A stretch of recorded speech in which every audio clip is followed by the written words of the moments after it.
more at stake. Semi-pro seems more intense compared to pro. Yeah, and I actually have thoughts about that, Brandon, and I'm curious to know what you think about it as well. I have reasons why I think that's the case. So let me actually comment about that first before I go too far. So I think I would agree that I think semi-pro appears to be more intense than pro, and here's the reason why I think that is, because semi-pro is the last division that you are able to take ground away from your team or your opponents much faster than you ought to be able to because of skill gaps, because of minor skill gaps. So think of this, for example. Anytime that you get two teams that have never played against each other, the first thing that they do is they try to feel each other out. And they try to take a lot of ground early. They try to be really aggressive and see what sort of ground they can take from each other. And what sort of lanes they can get away with, or what sort of moves they can get away with. And so what you have is like really chaotic matches for the first 3 to 4 points. And they're just insane. They're like super short flip-flops. One team wins in 45 seconds, the other team wins in a minute. And it's just crazy back and forth. And you just look at this and you're like, this is just pure chaos. But then what ends up happening over the course of that series is that the games get way slower. They slow way, way, way down. And that happens because they start to understand what it is their opponents can do. They start to understand who their opponents are and what they're capable of. And they start to understand that they're actually really close in skill. And that causes a level of caution and respect for your opponents. So at the pro division, there's a lot of teams that have a lot of history with each other and a lot of teams that have been together for a long time. And so you don't go into teams like an X Factor versus Impact. You do not go into those series thinking that you can just roll over the opponent or take a bunch of ground early. It has to be very, very calculated and methodical, so that in most cases, even when bodies are dropping, when one drops after another and it gets down to like 3v3s and 2-on-2s and stuff, those games are really, really slow. Because they have respect for each other, because they know if I make this move and that guy's posted up on me, even if he's cross field, he's going to gog me in the face as I'm trying to make that move. So I have to be extra careful that I don't make that mistake. And that's why I think semi-pro is really intense. Semi-pro is way more intense than Division 2. And I get that we didn't play a lot of Division 2. I didn't play a lot of Division 2 before we went into semi-pro. But semi-pro is way more intense for that reason, is because they're trying to force you to respond to what they're doing. Division 2 does not do that. Division 2, Division 2, in my opinion, is all they're trying to do is play the most correct paintball that they can, that they're capable of, that they're just trying to shoot the lanes and hold the zones and remember all their jobs and their roles and things like that. And in many cases, Division 2 can be won simply by being robotic, by just doing rote things that you do really well and, do repetitious things. Division 2 or semi-pro is not that way. Semi-pro is very much so, I'm going to do this one thing this one time because I know it's going to work. So like, that's something that I learned that is going to be a hard adjustment for me, because I'm a person who really likes to apply the same solution to the same problem because it worked in the past. But that's not how semi-pro works at all. Semi-pro works very much so. Let me give you an example. So like when I played the back center against Seattle Thunder, we came to find out that it was very easy for me to get the kill off the break on the D side. So I would shoot that D side lane. There was a period when we stopped doing that and I wasn't getting as many kills. But when I went back to shooting that D side lane, I was killing a guy off break every single point. Well, what they ended up doing was they actually stopped going Dorito. There was several points where they had one dude who'd delay at home on the D side, and the other dude that was on D side just ran up the center, and then the dude playing the back center, the number 3 position, was just shooting snake way, and the 2 snake guys were doing what they were doing. And that was like, what the heck? Like when I literally off the break, when I'm calling like Nevada, which is the 2 zones completely wide open on the D side, that's really disorienting. And semi-pro is very much so that way. Everything goes. You are literally able to do whatever it takes to win the game.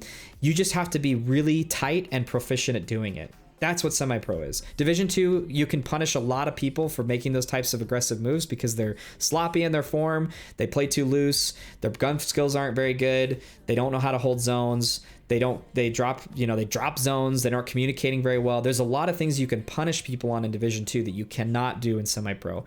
The way that you win semi-pro matches, from what I can gather, and I'm sure Christian and Brandon and those people, and Sage, Ethan on our team, and even Nick, all these people who've played pro teams and semi-pro teams and have a lot of this practice can probably tell you the same thing, that The way that you win semi-pro games is you first take the ground that is yours to take.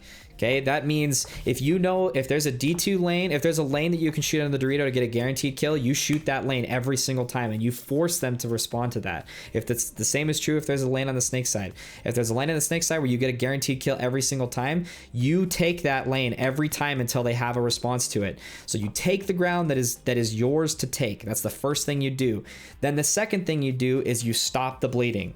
You have to take that ground and then control everything else around it as much as you possibly can to try and keep them contained. So that's where semi-pro, you shoot a lot of paint. You shoot so much paint. Like, I have not walked out with 9 to 10 pods, which is not still not very much. I have not walked out with 9 to 10 pods in a tournament in a very long time. But in this tournament against newbies, I walked out with like 10 pods, and I should have walked out with probably 13, and I would have been totally reasonable. But that's the difference. So you control the game that's yours. You stop the bleeding, whatever it is. That means if you lose a body, you just shoot paint in that area to stop them from taking that ground. And then the last thing that you do is you have to fight to take whatever ground you need to take to win the game. Nobody in semi-pro is going to give you that ground. There's not going to be mistakes where they just drop the zone. If they're not shooting there, it's because they're baiting you or they've switched to put pressure somewhere else. So like, that's how you win. You're not going to kill people in semi-pro because they're playing too loose or whatever. Like, you kill people in semi-pro because you put a lane there because you knew they were going to snap out given the pattern of how they've been snapping that you've observed, right? I mean, you certainly do get kills and them making mistakes. It's not to say that people don't make mistakes in semi-pro. Obviously they do, but it's just that margin of error is way smaller in semi-pro. It's, for example, in Division 2, it's actually really easy to just sit and hold a lane on a guy in the Dorito and then wait for them to panic when it's been like 5 minutes, because then they're going to start gunfighting you, and then it's really easy to just chop them up. But in semi-pro, that guy will literally sit there all day and his teammates will come and bunker you in the back. That's the race that you are playing against in semi-pro. Like, you can't afford to sit there and contain one guy and not do something else, because that happened. There were several games where in the Wolfpack game where I was containing one side and then I got bunkered in the back. And it's like, even when I'm looking around to see if my teammates are still alive, those guys are really fast. They will take ground from you as soon as they see that they've gotten kills. And so that's the big jump. I've said this before, but in my opinion, semi-pro is the entry to playing proper paintball, which I don't mean to come across as like condescending or anything, but like, I think the way that each division breaks up is like Division 5, you're literally just learning the basics. Like, there's so much work to be done. Division 4 is where you start to understand some of the basic principles, but you're really just kind of playing what's ever in front of you. And the difference in teams winning is really just a variation of individual skill. And then Division 3 is where like a lot of individual skill and like individual players will shine, but there's still not as much coordination as there should be. In higher, like in first place D3 squads, you'll absolutely see a lot more coordination. Division 2 is where there is a lot more coordination, but there's still mistakes, and that varies based on individual skill and communication and stuff like that. But semi-pro is where all of those things are together, where you actually have game plans that are appropriate to the layout that you're playing, and you're trying to make the moves that'll win you the game based on the layout. Your lanes are dialed in. You have no issues with, like, you're never going to find a semi-pro player who's like not good at gunfighting. That's just not a thing. Like, every single person is going to be as good as you are at gunfighting. And so you don't really ever win a one-on-one, or you do, but like, the reason that you kill people in a gunfight is not because you beat them. It's just because it's like, for example, there are a lot of situations where you have to gunfight to stop the bleeding, or you have to gunfight to win the point, right? Because let's say you're down on a point and you're the Dorito guy and you've got to shoot at their home guy to get up the field to win the point. That's just a percentage game, right? Like, you just have to take that chance, and sometimes it works in your favor and sometimes it doesn't, but it's not usually a variation in like a wide gap in skill. Division 2, that's absolutely the case.